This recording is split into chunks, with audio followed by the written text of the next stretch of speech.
Det her projekt, jeg har her, det er som en model, en mock-up til et projekt, som hedder A Higher Path.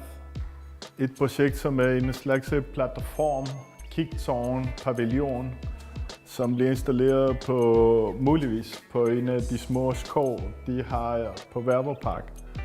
Der er også nogle ting, som bliver brugt på projektet, som holder en reference til alle de forskellige nationaliteter, der er på Værvopark. Vi håber, at med vores illustrationer, vores møder med folk og alt, hvad vi gør nu, projektet kan få en god fremtid, og folk vil tage sig af det.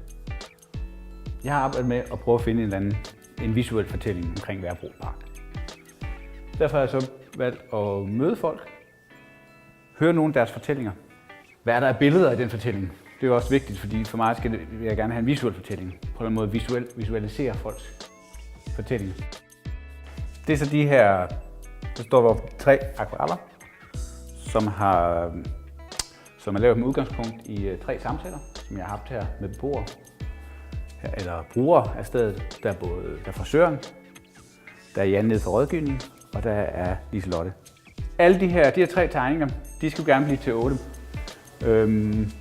En del af arbejdet med at være herude har også handlet om at prøve at skabe en eller anden form for tillid mellem mig som kunst og beboerne eller brugerne af parken. Alt det her materiale, som jeg indsamler hertil, skal også bruges til at skabe semi-permanente illustrative strukturer rundt omkring i parken.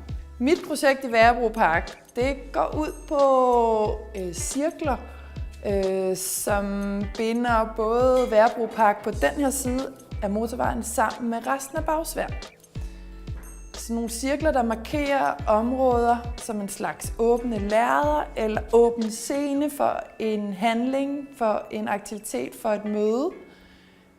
Og så kan man gå ud og finde cirklerne. Her i Værvopark så har jeg taget udgangspunkt i alle, der bor her. De ting, der er herude, og den arkitektur, der er. Jeg har lagt mærke til, at der er cirkler på belægningen, der er sådan nogle blå halvbuer herude, der er et zigzag-forløb herude på en af de gennemgående pavilloner. Zigzagbroen bliver bygget i løbet af september, og cirkelbroen bliver også bygget i løbet af september. Altså i og med, at vi vil gribe det her an som en udstilling, og lave den her præsentation af vores arbejde indtil nu, og de prospekter og projekter, som vi også hver især 4 kunstnere arbejder med